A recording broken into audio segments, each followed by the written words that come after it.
So I'm trying it. The low shore glistening, dark green reed and a crow, a cold haze at the horizon, smooth edges and melts them.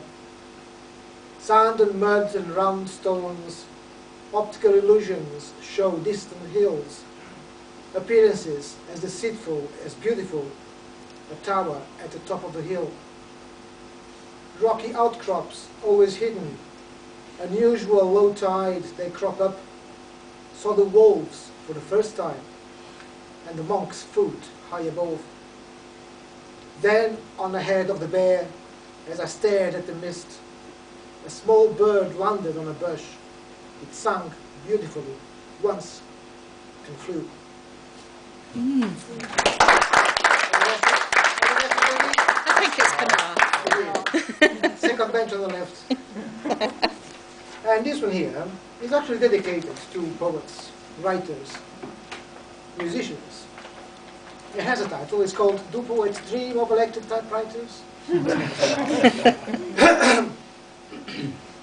Do poets dream of electric typewriters? Or is it a thing from the past, emerging uncold from the folds of a cellar?